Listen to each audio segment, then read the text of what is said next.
un don de Dieu. Le don de Dieu, c'est le Fils, ce n'est pas l'enfant. L'enfant est juste né, il faut bien être. Il faut bien être, on est toujours enfant. Que ce soit une naissance physique ou spirituelle, on est toujours enfant. Mais par contre, le don que Dieu fait à l'homme, à l'humanité, c'est un Fils. Un ben en hébreu. Un ben. Un ben, c'est quoi? C'est celui qui bâtit. Un fils, c'est celui qui bâtit. Nous, on entend fils, on va penser à la jante masculine en français. Mais non, dans ce que, quand Dieu parle, il a un autre langage. Il dit un fils, un ben, quelqu'un qui va bâtir, qui va édifier. Il ne parle pas d'une sexe masculin, sexe féminin, non. Il dit quelqu'un qui va édifier. Un fils nous est donné et la domination reposera sur son épaule. Donc on voit bien que c'est par rapport au fils que la domination reposera sur son épaule. Il nous est donné. C'est un fils qui nous a donné, un ben qui nous est donné, pour que nous puissions, avec ce ben-là, édifier, bâtir, construire avec Dieu. Donc, le fils était où en fait? Avant qu'il arrive sur terre, il était où? Il était déjà, il existait déjà, il était déjà manifeste, mais pas sur terre. Il était manifeste là-haut, en haut, dans les dimensions élevées, mais il n'était pas dans les dimensions terrestres. Il a fallu qu'il vienne dans un corps d'homme et qu'il soit manifeste sur terre. Mais le truc c'est, non, dis mais. Aujourd'hui les gens disent Jésus n'est pas Dieu. Certains disent que Jésus n'est pas Dieu. Même certains juifs ne croient pas en ça alors que c'est dans leur propre livre que c'est écrit. On l'appellera admirable, conseiller, Dieu tout-puissant. Dieu tout-puissant. Et c'est quoi ce Dieu tout-puissant en hébreu? J'ai oublié. El Gibor. El Ethnos. El Gibor. El, parce que El veut dire Dieu. Gibor, ça veut dire fort, puissant. El Gibor. Dieu puissant. Ça veut dire quoi? Avant qu'il ne devienne Yeshua, il n'était pas Yeshua quand il était avec le Père. Yeshua, c'est son nom terrestre qu'on va utiliser à chaque fois qu'on a une bataille, une difficulté, une épreuve, un problème. On a besoin de conseiller, on a besoin de quelqu'un d'admirable, de merveilleux, de Dieu, de El Gibor. On va utiliser quoi? Yeshua. Mais tant qu'il était avec Dieu, quand il n'était pas Yeshua. En français, on dit Dieu. C'est même pas de ce qu'on est en train de dire. Parce que Dieu, ça ne veut rien dire. Et en même temps, ça veut dire beaucoup de choses. Il était dans Elohim. Elohim, c'est le pluriel. C'est un pluriel. Est-ce que quelqu'un peut dire pluriel? Ça veut dire quoi? Il y a plusieurs dieux. Est-ce que vous le savez? Est-ce que vous savez que la Trinité était déjà là dès le début? Dans Bereshit, on dit Elohim, bara Elohim. Ça veut dire quoi? Bereshit, bara Elohim. Ça veut dire Elohim était déjà là depuis le début. Elohim, c'est Dieu au plus. Ça veut dire assurément, tu ne t'adresses pas à Dieu seulement le Père, il y a le Dieu le Fils et Dieu le Saint-Esprit. Ils étaient déjà là. La preuve, le Saint-Esprit vient, il se meut, et quand Dieu parle, eh bien, les choses se mettent en place. Donc le Saint-Esprit aussi était déjà là. Mais lui, Yeshua Jésus, on lui a donné un nom pour qu'il vienne sur terre. Mais ce n'était pas son nom au départ. Il n'avait pas ce nom-là. Ce nom-là n'était pas du tout en lui au départ. Il n'avait pas ce nom. Il était. Qu'est-ce qu'il était? Elohim. Voilà, il était Elohim. Elohim. Et quand il vient, il descend dans on va dire ça, dans les dimensions inférieures. C'est comme ça qu'on parle. Dimension élevée, dimension inférieure. C'est nous les dimensions inférieures, c'est nous la terre. Quand il descend, il doit avoir un corps. Il dit, il m'a formé un corps. Et de ce corps, on lui donne aussi un nom. On est obligé de lui donner un nom. On ne lui a pas donné un seul nom. On ne lui a pas donné que Yeshua Jésus. On l'a appelé admirable, conseiller, Dieu puissant, Père éternel, Dieu puissant, comme j'ai dit, El Gibor. El Gibor, ça veut dire le Dieu qui combat.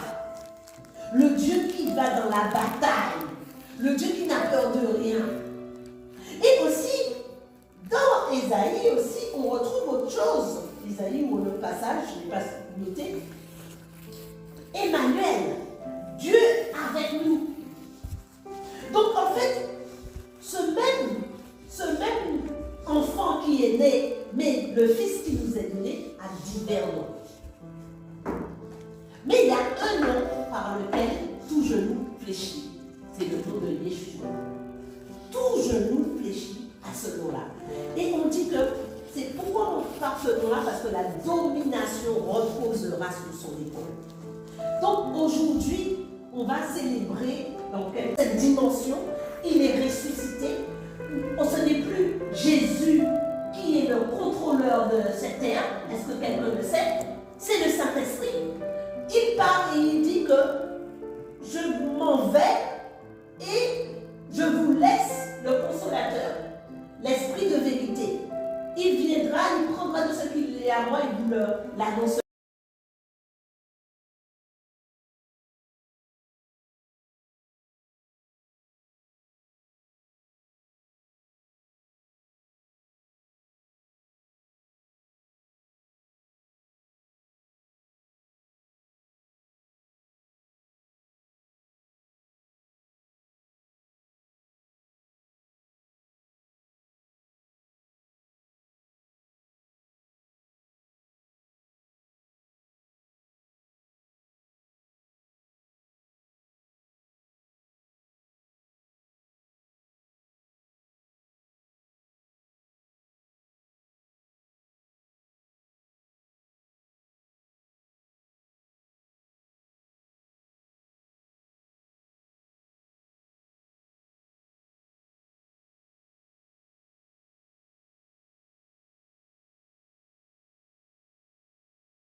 Cette dimension, il est ressuscité. Ce n'est plus Jésus qui est le contrôleur de cette terre. Est-ce que quelqu'un le sait? C'est le Saint-Esprit.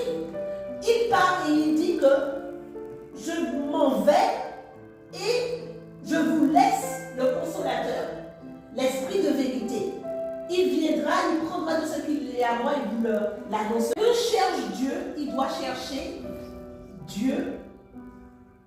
Le Jésus, certes, mais par le Saint-Esprit. Le Saint-Esprit, c'est celui qui nous conduit dans toute la vérité. Maintenant, il y a des dimensions, à chaque fois qu'on traverse une dimension spirituelle, une dimension, les noms changent, les choses changent. Au moment où l'enlèvement de l'Église, le nom de Yeshua n'a plus lieu d'être. Parce que vous allez dire au nom de Yeshua, il n'y aura rien d'autre. Parce que l'Église est partie. Et ce nom-là est utilisable que sur terre. Il n'est pas utilisable là-haut. Là-haut, il n'y a pas de Yeshua. Là-haut, il est descendu. Il est descendu. Et il est reparti. Et il est maintenant dans sa gloire. Il est assis dans les lieux célestes, dans sa gloire. Donc, en fait, il y a une des dimensions que nous devons comprendre. C'est pour ça qu'aujourd'hui, quand tu cherches Dieu, tu le cherches dans une dimension, en fait, trinitaire. Tu le cherches dans une dimension glorieuse. Tu le cherches dans une dimension absolue. Dans une dimension parce qu'il a tout accompli. Tu ne peux pas seulement dire Jésus, Jésus. Tu ne peux pas seulement dire Dieu, Dieu, Dieu. Tu ne peux pas dire Saint-Esprit. En fait, tu dis Dieu. Sachant qu'il y a Dieu le Père, Dieu le Fils, Dieu le Saint. Et par le diable, que le diable nous fait croire que si, ça.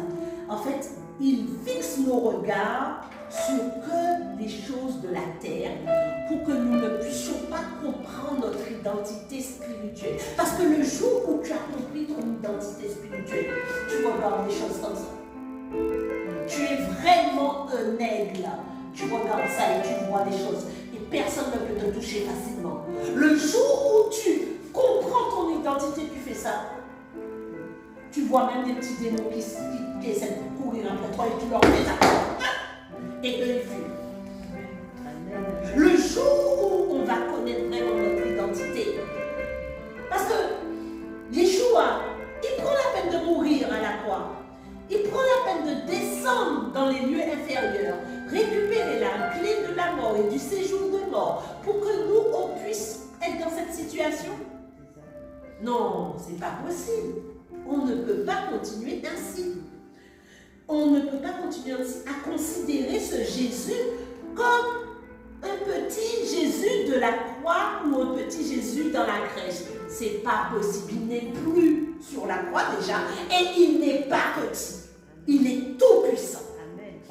Tout puissant, tout suffisant, tout de tout, toute plénitude de divinité. La plénitude de la divinité. Tout. Il remplit tout en tous. Et pourquoi aujourd'hui, Seigneur, fais-nous grâce? On est dans cette dimension. Moi, c'est mon cri. C'est mon cri, c'est mon cri. Le jour où je vais vous voir, je sais que je verrai ça. Je sais que je verrai ça par la grâce de Dieu. Je sais que mes yeux verront cette grande dimension dans les fils, dans les bennes. Les fils des bennes, l'assemblée des premiers-nés. Je verrai ça. Mes yeux le verront. Parce que c'est mon cri de cœur. Plus je scrute les Écritures, plus je comprends qui nous sommes, plus je suis révoltée. Plus je suis révoltée. Je suis révoltée parce qu'on est maintenu dans la bassesse par le diable, par nos pensées et par ceux qui nous entourent. Par le diable qui ne veut pas que nous sachions les choses, que nous puissions acquérir cette connaissance par nos pensées. Nos pensées nous jouent des tours. Il suffit qu'on ait un petit problème, ça y est. On descend de là où on était, on descend. On était au 6e étage, l'ascenseur descend à une vitesse. On descend au moins 4. Au moins 4. Alors que c'est dans l'épreuve que tu sais qui tu es. C'est dans l'épreuve que tu connais ta dimension. C'est dans l'épreuve que tu sais ta dimension, elle est élevée ou pas. C'est dans tu sors de l'épreuve, même si ça dure 1 semaine, 2 semaines, 1 mois, 1 an, quand tu sors de l'épreuve, tu dis merci Seigneur, j'ai grandi. Nous te désirons Seigneur. Nous te désirons. Nous désirons une dimension comme tu es, dans laquelle tu te trouves. Tu as dit tel tu es, tel nous sommes, mais c'est vrai que ça, c'est pas encore descendu en bas. C'est pas encore descendu, pardon, Seigneur, parce que ça, c'est un peu lumineux. C'est pas encore descendu. C'est pas encore descendu. C'est encore au niveau élevé. C'est encore au niveau élevé. Quand on dit tel tu es, tel nous sommes, oui, ça c'est dans la dimension spirituelle. Maintenant, emmenons ça dans la dimension terrestre. C'est pas encore arrivé. C'est pas encore là. Seigneur, fais-nous grâce. Fais-nous grâce, Seigneur. Fais-nous grâce. Cette dimension doit être la nôtre. Elle doit être la nôtre, elle doit être la tienne, ma soeur, elle doit être le tien, mon frère. Cette dimension est obligatoire, je dirais obligatoire pour les jours à venir, pour les mois et les années à venir. Obligatoire, la dimension de Christ en toi, la dimension du roi, du Mashiach en toi. Le roi, c'est le Mashiach. La dimension du Mashiach. Tant de combats où on n'a pas eu la victoire. Nous n'avons pas eu la victoire. Nous l'avons proclamé de la bouche, mais nous ne l'avons pas eu dans le physique. Parce que nous n'avons pas compris comment ça fonctionnait. Tu as dit, Seigneur, que tu nous as donné ton Fils. Tu nous as fait un don si merveilleux. un don si merveilleux. Est-ce que quelqu'un ce matin est conscient de ce don si merveilleux? Ce grand don, ce don du Fils et ce don du Saint-Esprit. Parce que les deux vont avec. Les deux vont avec. Les deux vont avec. L'un ne peut pas être dissocié de l'autre. C'est parce qu'on a eu le don du Fils qu'on a eu le don du Saint-Esprit. Parce qu'il fallait que l'un quitte sa place pour laisser la place à l'autre. Il y a eu un mouvement dans le spirituel, un mouvement dans les dimensions célestes. Il y a eu un mouvement. Le Fils quitte sa place, il rejoint le Père et le Saint-Esprit rentre dans la place. Et le Saint-Esprit rentre dans la place. Et le Saint-Esprit se manifeste. Et le Saint-Esprit se meut. Et le Saint-Esprit joue son rôle jusqu'à l'enlèvement de l'Église. Seigneur, fais-nous grâce. Seigneur, fais-nous grâce. Seigneur, nous te supplions. Aide-nous à nous libérer de ces préjugés. Aide-nous à nous libérer des limitations dans notre esprit.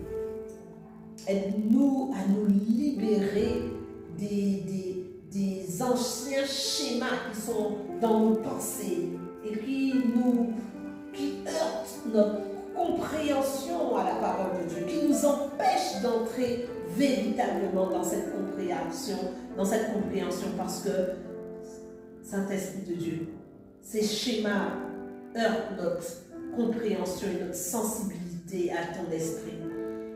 Seigneur, délivre, libère, ôte en ce matin. Nous voulons comprendre, nous voulons marcher, nous voulons vivre, nous voulons exceller. Alors, Saint-Esprit de Dieu, aide-nous. Aide-nous, Saint-Esprit de Dieu. Aide-nous à entrer dans cette dimension. Aide-nous à comprendre ta parole et à être à notre tour d'ébène de ceux qui bâtissent avec toi. Seigneur, merci. Des fils qui bâtissent avec toi. Des fils qui construisent avec toi. Des fils qui édifient. Seigneur, merci. Seigneur, merci. Seigneur, fais-le. Seigneur, je t'en supplie, fais-le. Fais-le, Seigneur. On va se lever.